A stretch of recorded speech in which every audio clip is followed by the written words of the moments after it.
Today is the last day of an extremely difficult year for all of us. 2020 has been filled with many challenges, none greater than the coronavirus. Unfortunately, we can't leave this behind when the ball drops this evening at midnight. The second wave of this virus has been worse than when we first encountered it last March. Pennsauken's coronavirus numbers continue to rise at alarming rates. Today, our town had 30 new confirmed cases, bringing us to a total of 2,926. And 46 residents have passed away due to COVID-19. I can't stress it enough. This virus is dangerous and should not be taken lightly. Properly wear your mask, maintain social distancing, thoroughly wash your hands. These are simple steps, and they go a very long way in making sure that you, your family, your friends, and your neighbors stay safe. With 2 COVID-19 vaccines approved, many residents are wondering when it will be distributed to members of our community. Currently, the vaccine is being administered to frontline healthcare workers first.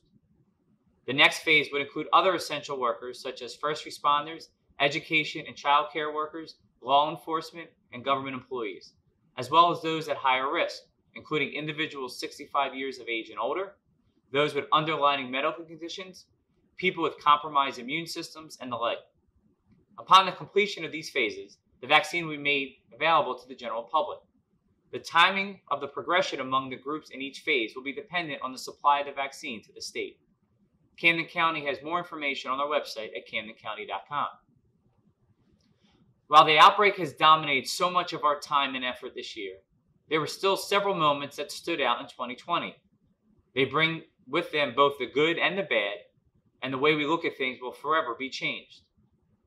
We saw the passing of former committeeman and Mayor Rick Taylor. Our community came together to fight racism and show that Black lives matter.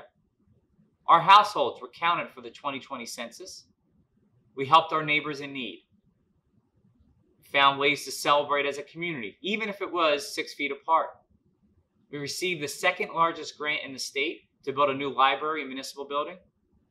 We made some history along the way, both with the merging of our EMS into Pennsauken's fire department and the swearing in of Nikki Roberts, the first African-American woman to become a member of Pennsauken Township Committee. These moments are things we share together as a community. In these difficult times, we have chosen to focus on how our diversity is our strength. We also found unity in the things that we have in common: our love of our families, the hope we have for our children, and our desire to make Pennsauken an even better place to work and live. As I close out my first ever term as mayor of the great township of Pennsauken, I would like to personally thank all my colleagues on Township Committee for their insight, our municipal staff for their hard work and dedication, and you, our wonderful residents, for your support. I am proud and honored to have served our community in this role for 2020, and wish our new mayor and deputy mayor, who will be sworn in at our reorganization meeting on Tuesday, January 5th, much success. May 2021 bring each and every one of you health and happiness. Please celebrate responsibly and have a happy, happy New Year.